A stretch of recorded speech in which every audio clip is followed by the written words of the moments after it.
As I approached the old winding road that cut through the dense dark forest, my grip on the steering wheel tightened. It was Halloween night, and the eerie orange glow of jack-o'-lanterns adorned houses along the way. Yet, none of that could calm the unsettling feeling gnawing at the pit of my stomach.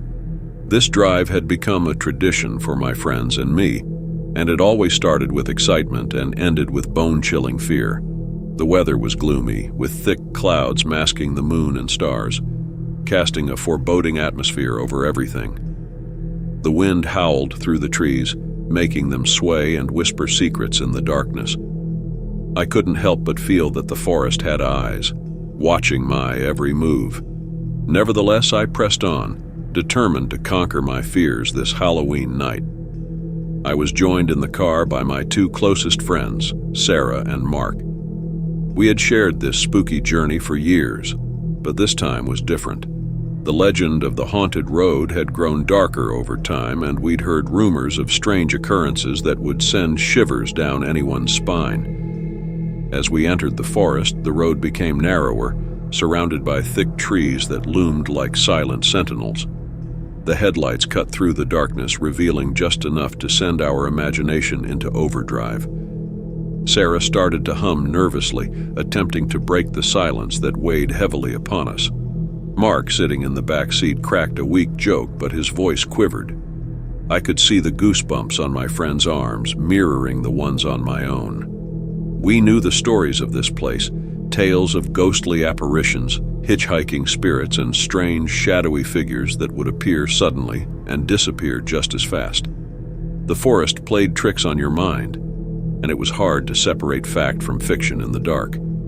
A sudden thud from the rear of the car made us all jump in our seats. Mark twisted around, his eyes wide with fear.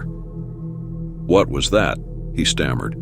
I looked into the rearview mirror, my heart racing. I'm not sure," I mumbled.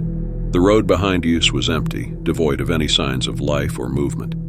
"Maybe it was just a branch or something," Sarah suggested, though her voice lacked conviction.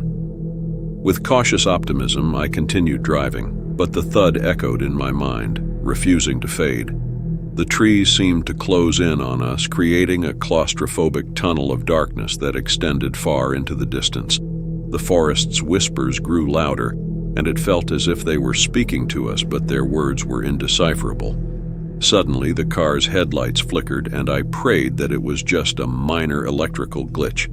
But then, with a disconcerting hum, they went out completely, plunging us into absolute darkness. Panic gripped us as the car sputtered to a stop. We fumbled for our phones and turned on their weak flashlight functions. A sinking feeling enveloped us as we realized that we were stranded in the middle of nowhere, surrounded by the haunting forest. Mark managed to pop the hood and checked the engine. "The battery's dead," he muttered. Sarah shivered. "What do we do now?" There was no cell phone signal, and we were miles away from the nearest house. We had no choice but to leave the car and walk, relying on our flashlights to guide us. Every step was agonizing, our fears intensifying with each crunch of leaves and snap of twigs. We kept glancing over our shoulders, expecting to see the sinister shadows that haunted this road. As we walked, the wind howled through the trees, sounding like distant whispers. Strange figures appeared in the periphery of our vision, but when we turned to face them, they melted into the night. The forest played cruel tricks on our minds. The road seemed endless, and we were all on the brink of panic. Just as we were about to give in to despair, we heard faint music in the distance. It was an eerie, haunting tune that sent chills down our spines. Following the haunting melody, we eventually stumbled upon a dilapidated house hidden deep in the woods. The music emanated from inside, drawing us closer.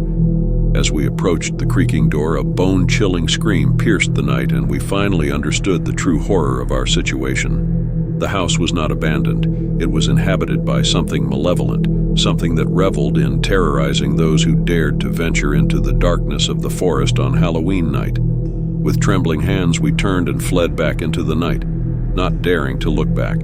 To this day, we never speak of that Halloween night, but the memories of that haunted road, the thud, and the sinister music continue to haunt our dreams. We've never returned, and we've come to accept that some horrors are best left unexplored.